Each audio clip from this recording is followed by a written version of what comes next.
Movie start होती है तो हमें एक कपल दिखाया जाता है जो कि एक पुराने काउच यानी सोफे को अपने अपार्टमेंट में लेकर जा रहे थे। इस कपल में लड़की का नाम सोफी होता है, सोफी, जो कि अपने सारे काम खुद ही किया करती थी, इसलिए वो इस काउच को ठीक करने वाली थी। दोनों अपनी मैरिड लाइफ में काफी खुश थे और सिंपल जिंदगी गुजार रहे थे, यानी इनकी फाइनेंशियली कंडीशन ना इतनी अच्छी थी और ना ही इतनी बुरी। लेकिन जो सोफी के हस्बैंड के फादर थे वो बहुत रिच थे, क्योंकि वो एक बिजनेसमैन थे और वो एक बड़ी कंपनी के ऑनर थे। लेकिन किसी रीजन की वजह से सोफी का हस्बैंड अपने फादर के साथ नहीं रहता था, बल्कि वो सोफी के साथ एक हैप्पी लाइफ गुजार रहा था। फिर एक दिन सोफी के हस्बैंड को पता चलता है कि उसके फादर के डेथ हो गई है और उन्होंने अपनी सारी प्रॉपर्टी अपनी बेटे यानी सोफी के हस्बैंड के नाम कर दी और अब से उसके फादर की कंपनी वो ही चलाएगा। इसलिए वो लोग अपनी पुरानी जिंदगी को छोड़कर इस न्यू लाइफ में शिफ्ट हो जाते हैं, जहां पहले तो वो एक छोटे से अपार्टमेंट में रहा करते थे, लेकिन अब रहने के लिए उनके पास एक काफी बड़ा और खूबसूरत घर है कि यह टावर यूनाइटेड स्टेट का चौथा सबसे ऊंचा टावर है। नेक्स्ट मॉर्निंग बैकी और हंटर अपनी कार में बैठकर अपना सफर जारी रखती है। यहां पर हंटर ड्राइविंग करते करते ही अपनी यूट्यूब चैनल के लिए व्लॉग बनाने लगती है, जिसमें वो अपने व्यूअर्स को बताती है कि वो अपनी बेस्ट फ्रेंड के साथ उस टीवी टावर पर चढ़ने वाली है। इसके बाद फाइनली वो दोनों उस टीवी टावर के पास पहुंच जाती हैं, जहां उन्हें गेट पर एक डेंजर साइन के साथ ताला लगा हुआ मिलता है। यहां से वो दोनों गाड़ी को छोड़कर पैदल ही आगे जाने लगती हैं। रास्ते में सर्वेंट्स को निकालना नहीं चाहे था, क्योंकि ये पहले वाले घर की निस्बत बड़ा घर है, इसलिए तुम सारे काम को अकेली मैनेज नहीं कर सकती। हेल्प के लिए हमें कोई तो चाहिए होगा ना, किसी की तो जरूरत होगी। हमें सोफी कहती है कि मैं इन सब चीजों की आदी नहीं हूं, हमें अपने काम खुद करने चाहिए और इवन अपनी मर्जी से हमें लाइफ गुजारने चाहिए। उनकी जिंदगी में चेंजिंग की वजह से सोफी की हस्बैंड की लाइफ पर भी काफी फर्क पड़ा था, क्योंकि अब इतनी बड़ी कंपनी उसे ही संभालनी थी। कंपनी की सारी रिस्पॉन्सिबिलिटीज उस पर है थी, इसीलिए सारी कंडीशन को देखते हुए वो टेंशन में हो जाता है और सोफी भी घर के काम को अकेली मैनेज नहीं कर पा रही थी। सोफी का हस्बैंड ये बात कंपनी में काम करने वाले उसके एक फ्रेंड को बताता है, जिस पर वो कहता है कि इस मसले का मेरे पास एक हल है। असल में उन्हीं की कंपनी में एक साइंटिस्ट भी था और इवन उस साइंटिस्ट के फादर भी इसी कंपनी में ही काम करते थे और उस साइंटिस्ट ने रिसेंटली कुछ ऐसे रोबोट बनाए जो बिल्कुल इंसानों जैसे ही थे। उन्हीं देखकर कोई भी पहचान नहीं सकता था कि वो रोबोट से हैं या फिर इंसान, और ये रोबोट से हर वो काम करते हैं जो इंसान भी करते हैं। अब क्योंकि सोफी के हस्बैंड को कोई ऐसा पर्सन चाहिए था जो सारे काम करे, इसीलिए वो सोफी को भी अपनी कंपनी में लेकर आता है और कहता है कि उन सब रोबोट में से कोई एक रोबोट वो चूज कर ले। उन रोबोट की लुक देखकर सोफी भी काफी हैरान रह जाती है, क्योंकि वो बिल्कुल इंसानों जैसा लुक ही दे रहे थे। में वह एक रोबोट को अपने पास रखने का डिसिया लेते हैं और इस रोबोट का नाम हेनरी था। फिर वो साइंटिस्ट जिसने इन रोबोट को बनाया था वो सोफी और उसके हैसबन को यकीन दिलाता है कि ये रोबोट खतरनाक नहीं है और ना ही आपको कोई नुकसान देंगे, बल्कि ये काफी अच्छे और यूजफुल हैं। और इस बात को प्रूफ करने के लिए वो हेनरी यानी उस रोबोट से सोफी के हैसबन का जूता लिक करवाता है। यानी इसका मतलब यह है कि वो इंसान की हर अच्छी बुरी बात मानेंगे। अब वैसे तो यह हैरत वाली बात है, लेकिन फिर भी वो हेनरी को घर ले आते हैं। हेनरी जो कि अपने काम में अच्छी परफॉर्मेंस दिखा रहा था और वो अकेला ही घर का सारा काम करता था, जिससे उन लोगों की काफी हेल्प हो जाती थी। और इवन जब सोफी का हैसबन सेटअप किया था कि अगर उसकी ऑनर खुश होंगे तो वो भी खुश होगा, और उसको बनाने का मकसद यही था कि वो अपनी ऑनर्स को खुश रखे, उनका सारा काम करे और उनकी हर बात माने। अब जहां पहली सोफी और उसका हस्बैंड अपनी लाइफ में डिस्टर्ब थे, अब उनकी लाइफ भी नॉर्मल हो गई थी। फिर एक दिन सोफी हेनरी से प्यार, इंसानी फीलिंग्स और इंसानी इमोशन चासी बात ही पूछती है, तो वो काफी अच्छी से इसका रिप्लाई करता था, काफी अच्छी से एक्सप्लेन करता था कि प्यार क्या है, इंसानी फीलिंग्स क्या है, इमोशंस क्या है और उनमें फर्क किया है। ये देखकर सोफी का हस्बैंड हेनरी को मना करता है कि तुम इन बातों में मत पड़ो, क्योंकि तुम बाकी दूसरे काम काफी अच्छी से कर लेते हो। इस लाइफ में आने की बाद सोफी का हस्बैंड इतना ज्यादा बिजी हो गया कि वो सोफी को टाइम ही नहीं दे पाता था। और फिर सोफी के हस्बैंड ने काफी बार नोटिस किया कि सोफी हेनरी के साथ बहुत अटैच हो गई है और काफी खुश है उसके साथ, और इस बात से वो जेलस फील करता था। हालांकि वो ये बात अच्छी से जानता था कि हेनरी कोई इंसान नहीं है बल्कि वो एक रोबोट है, मगर इसकी बावजूद भी वो हेनरी को नापसंद करने लगा और उसकी रियलिटी हमेशा याद ही रखता था कि वो रोबोट ही है, कोई इंसान नहीं। लेकिन सोफी तो हेनरी को इंसान की नजर से ही देखती थी, क्योंकि उसमें इंसानों जैसे सारी फीलिंग, सारी इमोशंस और सारी बातें पाई जाती थीं, और इसी वजह से वो हेनरी से।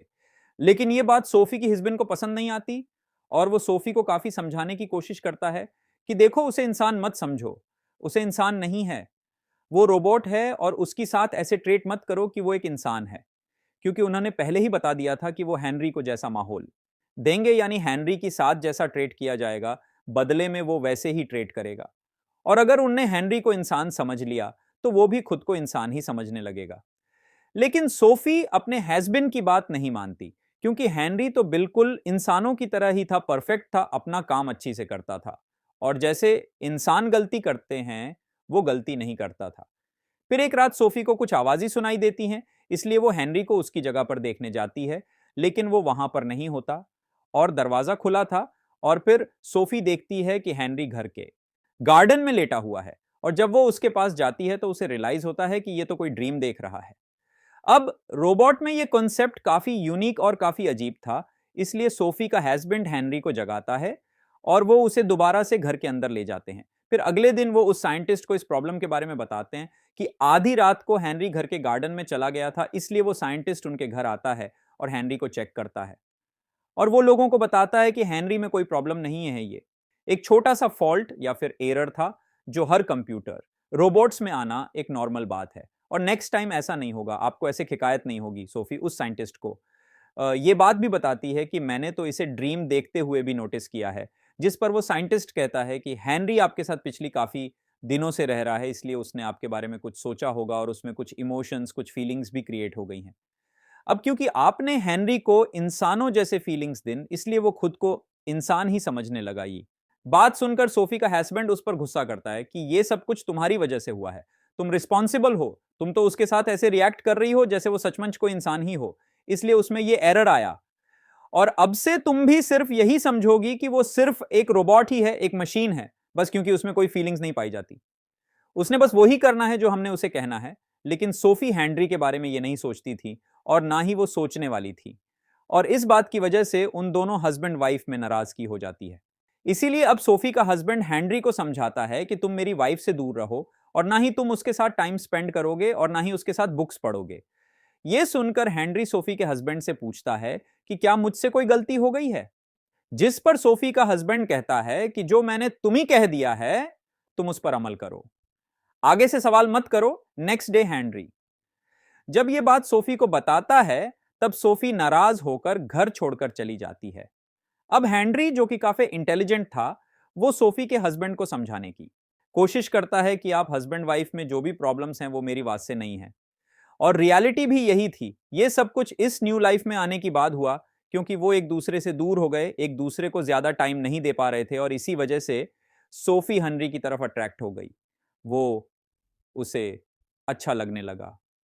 हालांकि वो जानती थी कि वो इंसान नहीं है, और इवन वो हर वक्त उसके बारे में ही सोचती रहती थी, उसके बारे में ड्रीम्स देखती थी। अब क्योंकि हेनरी इतना अच्छा था कि सोफी के हस्बैंड को भी वो अच्छा लगने लगा था, वो भी उसकी तरफ अट्रैक्ट हो गया था। और एक दिन सोफी जब घर पर नहीं होती, तब सोफी का हस्बैंड हेनरी के साथ बहुत गलत कर देता है, और इस बात की वजह बात होते हैं, तो हेनरी इंसानों जैसी फीलिंग्स पाकर सोफी को कह देता है कि मैं तुमसे प्यार करता हूं। यह बात सुनकर सोफी काफी हैरान रह जाती है, और काफी डर भी जाती है, क्योंकि वो पूरी तरह इंसानों की तरह हिटरेट करने लग गया था। सोफी इस बात से इतना ज्यादा डर जाती है कि वो हेनरी को कहती है कि तुम वापस चले जाओ जहां की तुम आए हो। यह बात सोफी अपनी हस्बैंड के साथ भी फ्लिप करती है कि हेनरी ने मुझे कहा है कि केपेबल की साथ भी तक देता है। फिर वो उस साइंटिस्ट को कॉल करता है कि अपने इस रोबोट को ले जाओ, हमें इसकी जरूरत नहीं है, इसने हमारी लाइफ को डिस्ट्रॉय कर दिया है।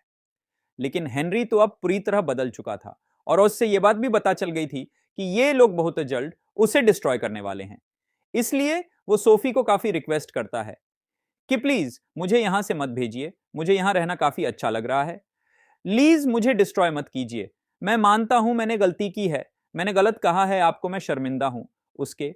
ये बात सुनकर सोफी को बहुत ज्यादा बुरा लगता है। फिर वो दोनों हस्बैंड वाइफ इस बात को एक्सेप्ट करते हैं कि वो दोनों ही हेनरी की तरफ अट्रैक्ट हो गए थे, और उन्हें इस बात का वचदावा भी है, और वो बहुत जल्द इस रोबोट या वो एक अच्छी नॉर्मल लाइफ गुजारेंगे। फिर वो साइंटिस्ट हेनरी को लेने आ जाता है, लेकिन अब हेनरी बात को इस तरह से फॉलो नहीं कर रहा था जैसे वो पहले किया करता था, और वो उस साइंटिस्ट को ही बुरा भला कहता है कि ये एक झूठा इंसान है, और यहां पर बहुत बड़ा राज रिवील होता है। अब शुरू से ही हमने देखा कि हेनरी कहीं भी रोबोट नहीं लगता था, वो बिल्कुल इंसान ही लगता था। वो इसलिए क्योंकि सच में वो कोई रोबोट नहीं था, बल्कि वो इंसान ही था। असल में सारा किया धरा उस साइंटिस्ट का था, क्योंकि इफेक्टिव वो खुद को रोबोट का मेकर मानता है। और ये चीज उस एस एंटिस्ट के फादर ने शुरू की थी। उसने इंसानों को परफेक्ट बनाने का एक्सपेरिमेंट किया था, ताकि वो इंसानों को परफेक्ट बना सके, और वो उन्हें ऐसे डिजाइन कर सके कि ना तो वो कोई गलती करें और वो अपने कीपर की सारी बात माने। और ये एक्सपेरिमेंट कोई रोबोट्स पर नहीं किया जा रहा था, बल्कि चलते भिड़ते जिंदा इंसानों पर किया जा रहा था। उनका ब्रेन वॉश करके उन्हें अच्छी और काफी चीजें सिखाई, और उन्हें एक परफेक्ट इंसान बनाने की कोशिश करता, जैसा उसने हेनरी के साथ किया। और जब हेनरी छोटा था, उसने तब से हेनरी का ब्रेन वॉश करना शुरू कर दिया, और उसे शुरू से यही सिखाया कि वो कोई इंसान नहीं है, वो रोबोट है। लेकिन क्या ये कोई आसान बात है किसी भी इंसान को बदल देना? इसीलिए जब वो सोफी और उसके हस्बैंड के साथ रहने लगा, तो उसके इंसानी फीलिंग्स आने लगे, लाइक उसका ड्रीम देखना, सोफी के लिए प्यार को फील करना, एक्सेट्रा। और इसी वजह से वो दोनों हस्बैंड वाइफ हेनरी की तरफ अट्रैक्ट होने लगे, क्योंकि सच में वो इंसान ही तो था। इस बात की पता चलते ही पुलिस कंपनी के सारे लोगों को ले जाते हैं। उन लोगों को जिन्हें रोबोट समझा जा रहा था, अपनी एक्सपेरिमेंट को डिस्ट्रॉय होता देकर उस साइंटिस्ट का दिमाग खराब हो जाता है, पागल हो जाता है वो। और इसीलिए जो पुलिस ऑफिसर्स उसे पकड़ने आ रहे थी, वो नहीं मार डालता है। बाद में वो सोफी और उसके हस्बैंड को भी मारने की कोशिश करता है, लेकिन यहां पर हेनरी उन दोनों हस्बैंड वाइफ को प्रोटेक्ट कर लेता है, और वो उस साइंटिस्ट को ही मार डालता है। तो हेनरी बहुत ज्यादा दुखी हो जाता है, और इसीलिए वो सुसाइड कर लेता है। और अब वो सच में सोफी और उसके हस्बैंड की जिंदगी से हमेशा के लिए चला गया। फिर हमें कुछ सालों बाद का सीन दिखाया जाता है, जहां पर सोफी और उसके हिस्स, इसीलिए उन्होंने अपने बेटे का नाम में हेनरी रख दिया, और यहीं पर यह मूवी खत्म हो जाती है। Thank you for watching.